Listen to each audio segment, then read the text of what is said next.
सहकारी साखर कारखानदारीने देशातील ग्रामीण भागाच्या सामाजिक तसेच आर्थिक विकासात मोलाचं योगदान दिलंय। विशेषतः महाराष्ट्र आणि कर्नाटक सारख्या प्रदेशांमध्ये सहकारी साखर कारखानदारीने महत्त्वपूर्ण भूमिका बजावली आहे। सध्या राज्यात ऊस काळख हंगाम तेजीत सुरू आहे। असं असलं तरी ऊस तोडणी मजुरांकडून प्रतिटन 100 ऊस अडचणीत असेल तर 200 रुपये अशा प्रकारे मागणी करून शेतकऱ्यांची आर्थिक कोंडींची प्रयत्न सुरू आहेत।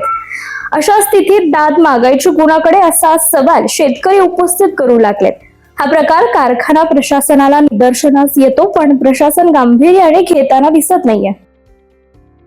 2 डिसेंबर 2024 रोजी श्री सातपुडा तापी परिसर सहकारी साखर कारखाना संचलित Omkar sugar and allied industries private limited unit number 9 या साखर कारखान्याचा गळीत हंगाम 2024 आणि 25 च्या बॉयलर अग्निप्रदीपन व मोळी पूजन सोहळा बापूसो दीपक पुरुषोत्तम पाटील यांच्या शुभ हस्ते आणि बाबूराव बोत्रे पाटील व त्यांच्या सुविज्ञ पत्नी सौ रेखाताई बोत्रे पाटील आदींच्या उपस्थितीत संपन्न झाला।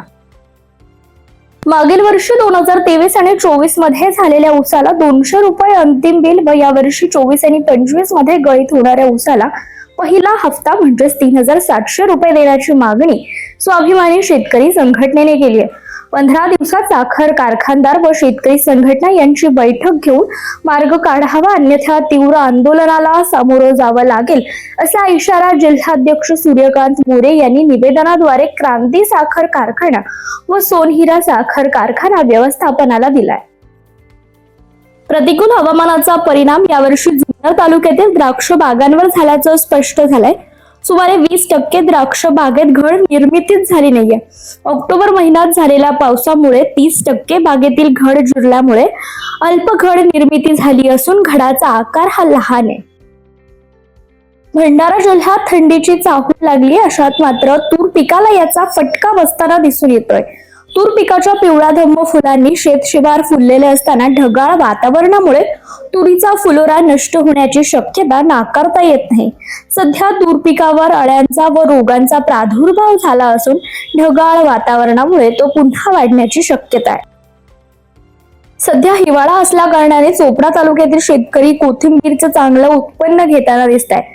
कमी कालावधीत येणारे कोथिंबीरचं उत्पन्न बाजारभाव चांगला असला तर शेतकऱ्यांना पुरतो, नाहीतर बऱ्याच वेळा लागलेला खर्च सुद्धा निघत नाही, अशी ही परिस्थिती कधी कधी निर्माण होते। 35 दिवसात येणाऱ्या या कोथिंबीरचं पीक आता चोपडा तालुक्यातील शेतकरी सुद्धा घ्यायला लागल्याने या निमित्ताने का होईना एक नगदी पिकाकडे शेतकरी वळला, एवढं मात्र नक्की। कर्नाटक आणि मराठवाड्यातून मोठ्या प्रमाणात मार्केट यार्डात कांदा आला होता। रविवारी बाजार समितीला सुट्टी असली तरी सोमवारी पहाट होण्यापूर्वीच सोलापूर बाजार समितीच्या आवारात 587 ट्रक कांदा आला होता।